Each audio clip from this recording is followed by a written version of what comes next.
Capítulo 9 Perseguidores Invisíveis. No dia imediato, pela manhã, em companhia de entidades ignorantes e transviadas, dirigimo-nos para a confortável residência, onde espetáculo inesperado nos surpreenderia. O edifício de enormes dimensões denunciava a condição aristocrática dos moradores, não só pela grandeza das linhas, mas também pelos admiráveis jardins que o rodeavam. Paramos junto à ala esquerda, notando-a ocupada por muitas personalidades espirituais de aspecto deprimente. Rostos patibulares, carantonhas sinistras. Indiscutivelmente, aquela construção residencial permanecia vigiada por carcereiros frios e impassíveis, a julgar pelas sombras que o cercavam. Transpus o limiar de alma opressa. O ar jazia saturado de elementos intoxicantes. Dissimulei a custo o mal-estar, recolhendo impressões aflitivas e dolorosas. Entidades inferiores, em grande cópia, afluíram à sala de entrada, sondando-nos as intenções. De posse, porém, das instruções do nosso orientador, tudo fazíamos para nos assemelharmos a delinquentes vulgares. Reparei que o próprio Gúbio se fizera tão escuro, tão opaco na organização perispíritica, que de modo algum se faria reconhecível, à exceção de nós que o seguíamos atentos desde a primeira hora. Instado por Sérgio, um gaiato rapaz que nos introduziu com maneiras menos dignas, Saldanha, o diretor da falange operante, veio receber-nos. Pôs-se a fazer gestos hostis, mas, ante a senha com que Gregório nos favorecera, admitiu-nos na condição de companheiros importantes. O chefe deliberou apertar o cerco? Perguntou ao nosso instrutor confidencialmente. Sim, informou Gúbio de modo vago. Desejaríamos examinar as condições gerais do assunto e auscultar a doente.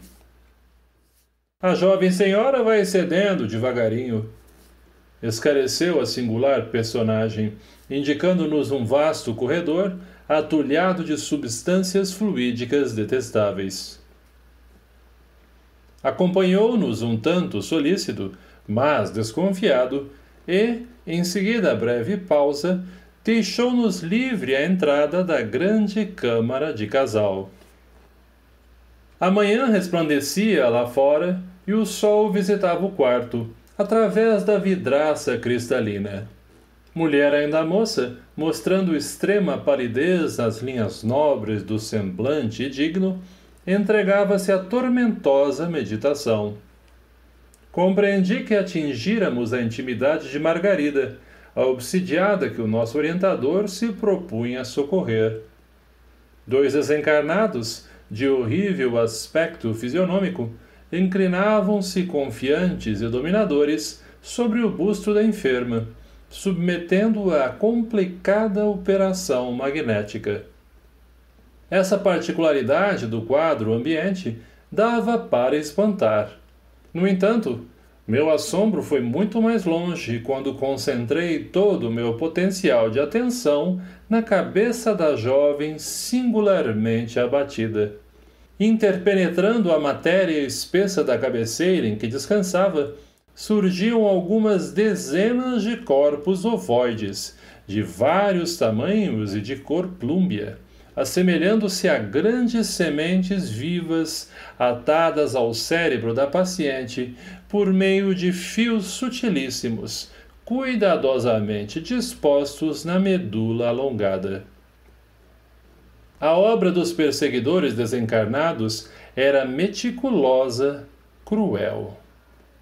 Margarida, pelo corpo perispíritico, jazia absolutamente presa não só aos truculentos perturbadores que a assediavam, mas também à vasta falange de entidades inconscientes, que se caracterizavam pelo veículo mental a se lhe apropriarem das forças, vampirizando-a em processo intensivo. Em verdade, já observara por mim grande quantidade de casos violentos de obsessão, mas sempre dirigidos por paixões fulminatórias.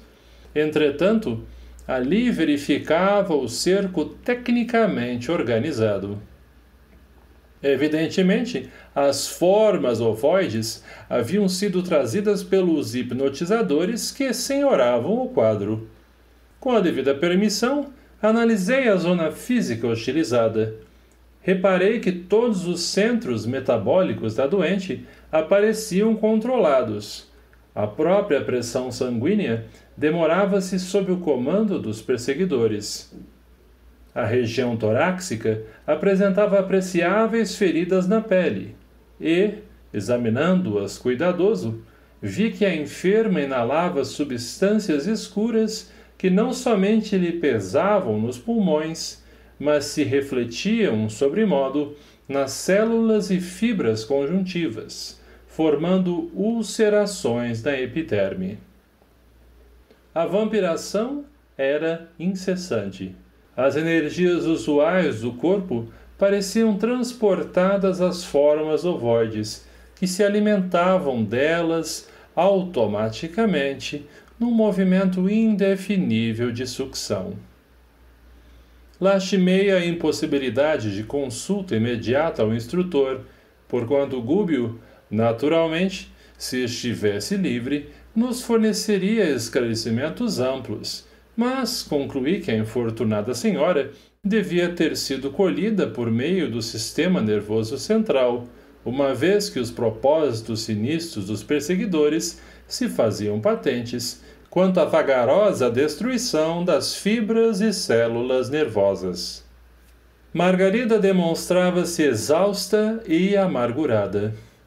Dominadas as vias do equilíbrio no cerebelo e envolvidos os nervos ópticos pela influência dos hipnotizadores, seus olhos espantados davam ideia dos fenômenos alucinatórios que lhe acometiam a mente, deixando perceber o baixo teor das visões e audições interiores a que se via submetida.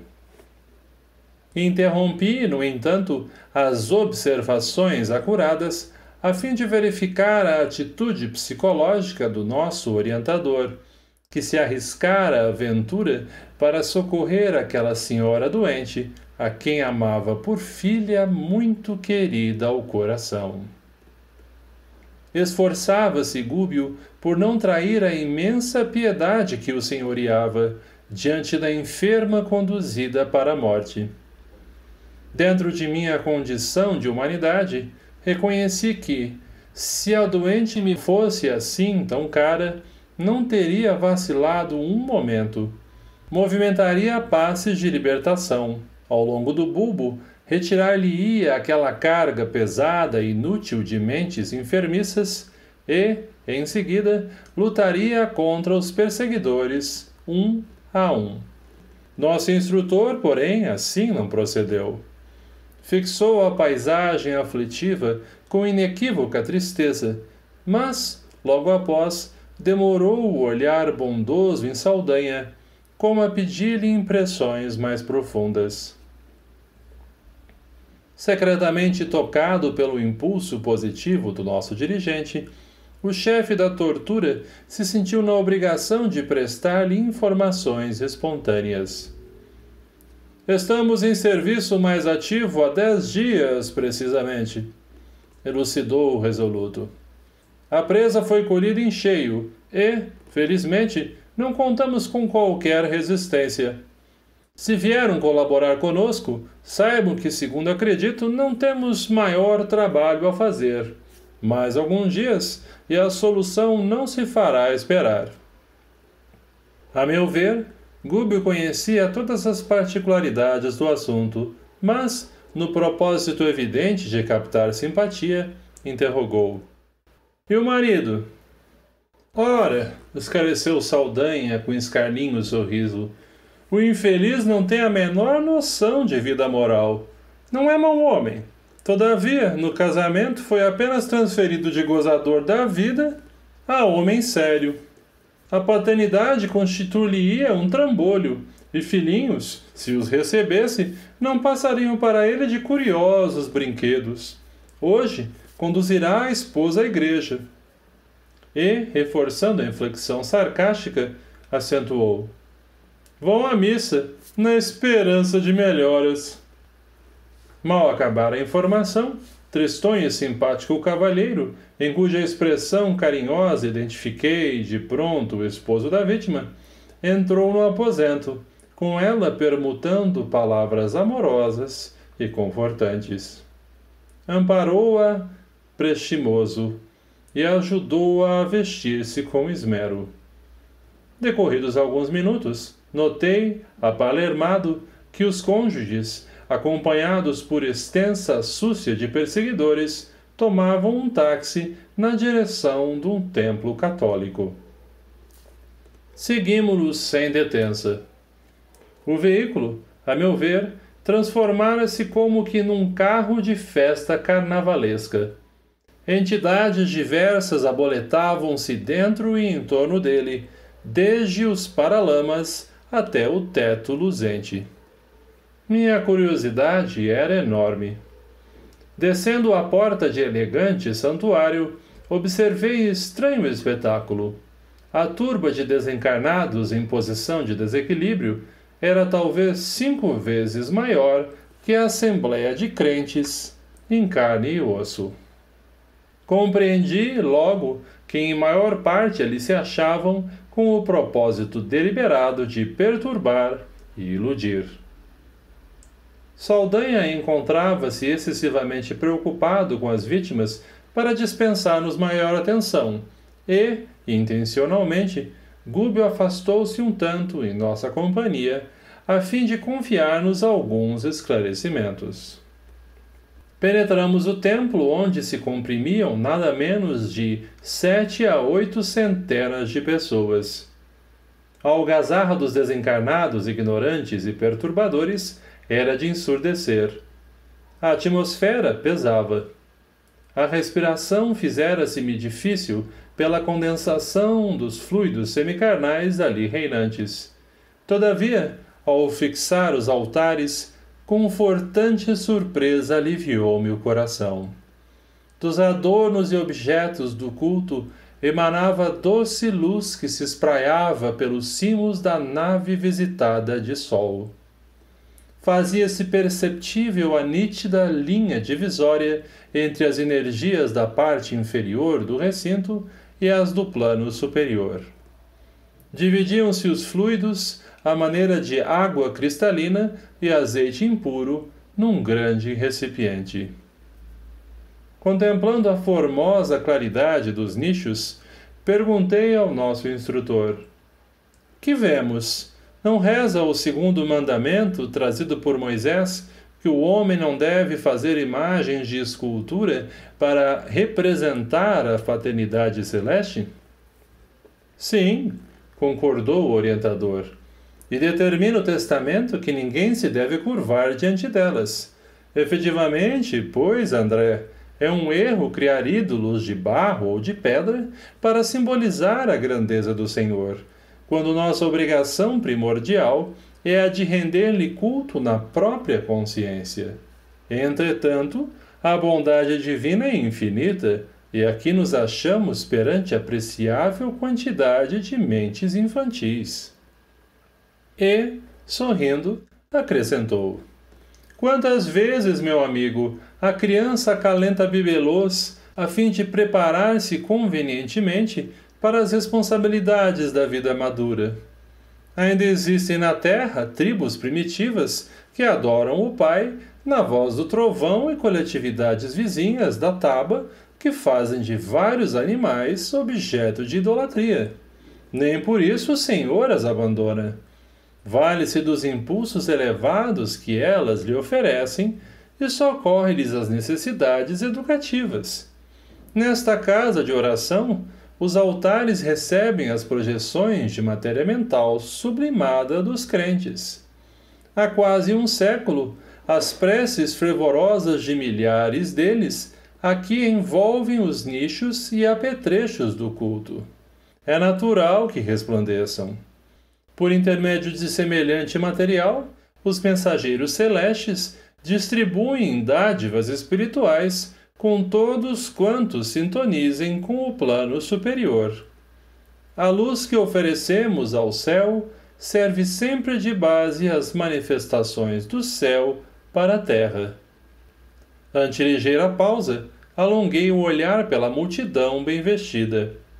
Quase todas as pessoas, ainda aquelas que ostentavam nas mãos delicados objetos de culto, revelavam-se mentalmente muito distantes da verdadeira adoração à divindade. O halo vital de que se cercavam definia pelas cores o baixo padrão vibratório a que se acolhiam. Em grande parte, dominavam o pardo escuro e o cinzento carregado. Em algumas, os raios rubro-negros denunciavam cólera vingativa que, a nossos olhos, não conseguiriam disfarçar. Entidades desencarnadas, em deplorável situação, espalhavam-se em todos os recantos nas mesmas características. Reconheci que os crentes elegantes, ainda mesmo que desejassem orar com sinceridade, precisariam despender imenso esforço.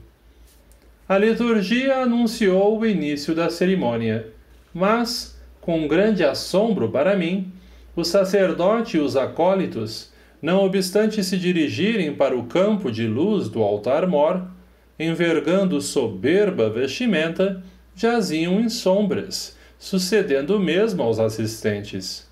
Entretanto, procedendo de mais alto, 3 entidades de sublime posição hierárquica se fizeram visíveis à Santa Mesa, com evidente propósito de ali semearem os benefícios divinos. Magnetizaram as águas expostas, saturando-as de princípios salutares e vitalizantes, como acontece nas sessões de espiritismo cristão, e, em seguida, passaram a fluidificar as hóstias, transmitindo-lhes energias sagradas à fina contextura. Admirado, voltei a observar a plateia religiosa, mas os irmãos ignorantes, que operavam no templo sem corpo físico, tanto quanto ocorria aos encarnados, nem de longe registravam a presença dos nobres emissários espirituais que agiam em nome do infinito bem. Reparei, pelo halo de muita gente, que determinado número de frequentadores se esforçava por melhorar a atitude mental na oração. Reflexos arroxeados, tendendo a vacilante brilho, apareciam aqui e acolá. Contudo, os malfeitores desencarnados propositadamente se postavam ao pé dos que se candidatavam à fé renovadora e reverente, buscando conturbá-los. Não longe, fixei a atenção numa senhora que acompanhava o sacerdote com manifesto desejo de receber a bênção celestial.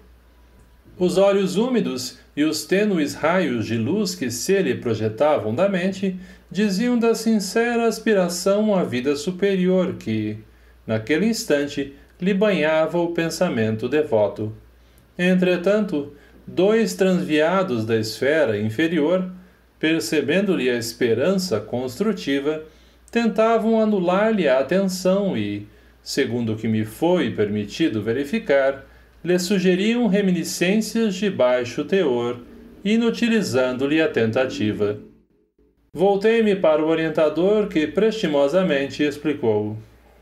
A história de gênios satânicos atacando os devotos de variados matizes é, no fundo, absolutamente verdadeira. As inteligências pervertidas, incapazes de receber as vantagens celestes, transformam-se em instrumentos passivos das inteligências rebeladas, que se interessam pela ignorância das massas com lastimável menosprezo pela espiritualidade superior que nos governa os destinos. A aquisição de fé, por isto mesmo, demanda trabalho individual dos mais persistentes. A confiança no bem e o entusiasmo de viver que a luz religiosa nos infunde modificam-nos a tonalidade vibratória. Lucramos infinitamente com a imersão das forças interiores no sublimado idealismo da crença santificante a que nos afeiçoamos. Todavia, o serviço real que nos cabe não se resume só a palavras. A profissão de fé não é tudo. A experiência da alma no corpo denso destina-se, de maneira fundamental, ao aprimoramento do indivíduo. É nos atritos da marcha que o ser se desenvolve, se apura e ilumina. Não obstante, a tendência dos crentes, em geral, é a de fugir aos conflitos da senda. Pessoas existem que, depois de servirem ao ideal religioso durante 2 anos, pretendem um repouso de 20 séculos. Em todas as casas de fé, os mensageiros do Senhor distribuem favores e bênçãos compatíveis com as necessidades de cada um. Entretanto, é imprescindível que se prepare o coração nas linhas do mérito, a fim de recolhê-los. Entre missão e recepção, prevalece o imperativo da sintonia. Sem esforço preparatório, é impossível ambientar o benefício. Embalde imporíamos de imediato ao homem selvagem a vida num palácio erguido pela cultura moderna. Aos acordes de nossa música, preferiria a ele os ruídos da ventania, e um cabaz de flechas lhe pareceria mais valioso que um dos nossos mais perfeitos parques industriais. Portanto, para que alguém se coloque a caminho das eminências sociais, é indispensável seja educado, de boa vontade, aceitando as sugestões de melhoria e serviço. Gúbio espraiou o olhar pela multidão que presenciava a cerimônia, aparentemente contrita, e acentuou: em verdade, a missa é um ato religioso tão venerável quanto qualquer outro em que os corações procuram identificar-se com a proteção divina. No entanto, raros são aqueles que trazem até aqui o espírito efetivamente inclinado à assimilação do auxílio celestial. E para a formação de semelhante clima interior, cada crente, além do serviço de purificação dos sentimentos, necessitará também combater a influência dispersiva e perturbadora que procede dos companheiros desencarnados que lhe buscam arrefecer o fervor. Continuava Gúbio a prestar-nos valiosos esclarecimentos, alusivos à solenidade, enquanto a missa se encaminhava para a fase final. As vozes do coro como que projetavam vibrações harmoniosas e lúcidas ao longo da nave radiosa, e vi, num deslumbramento, que muitos espíritos sublimes penetravam o recinto, de semblante glorificado, rumando para o altar, onde o celebrante elevava o cálice, depois de abençoar a sagrada partícula. Intensa luminosidade fluía do sacrário, envolvendo todo o material do culto, mas, surpreendido, reparei que o sacerdote, ao erguer a oferta sublime, apagou a luz que a revestia com os raios cinzento escuros que ele próprio expedia em todas as direções. Logo após, quando se preparou a distribuir o alimento eucarístico entre os 11 comungantes que se prosternavam humildes à mesa adornada de alvo linho, notei que as hóstias do prateado recipiente que as custodiava eram autênticas flores de farinha, coroadas de doce esplendor. Irradiavam luz com tanta força que o magnetismo obscuro das mãos do ministro não conseguia inutilizá-las. Todavia, à frente da boca que se dispunha a receber o pão simbólico, enegreciam como por encanto. Somente uma senhora, ainda jovem, cuja contrição era irrepreensível, recolheu a flor divina com a pureza desejável. Vi a hóstia, qual foco de fluidos luminescentes, atravessara a faringe, alojando-se-lhe a claridade em pleno coração. Intrigado, procurei ouvir o instrutor que, muito ponderado, elucidou sem delonga. Aprendeste a lição? O celebrante, apesar de consagrado para o culto, é ateu e gozador dos sentidos, sem esforço interior de sublimação própria. A mente dele paira longe do altar. Acha-se sumamente interessado em terminar a cerimônia com brevidade, de modo a não perder uma alegre excursão em perspectiva. Quanto aos que compareceram à mesa da Eucaristia, cheios de sentimentos rasteiros e sombrios, eles mesmos se incumbem de anular as dádivas celestes, antes que lhes tragam benefícios imerecidos. Temos aqui grande quantidade de crentes titulares, mas muito poucos amigos do Cristo e servidores do bem. O ite missa est dispensou os fiéis que, ao fim da reunião, mais se assemelhavam a barulhento bando de passarinhos de bela plumagem. Absorto em fundas reflexões, ante o que me fora dado observar, acompanhei o nosso orientador e Elói para junto da enferma e do esposo, que se retiraram, de regresso ao lar, cercados pelo mesmo séquito de entidades infelizes, sem a menor alteração.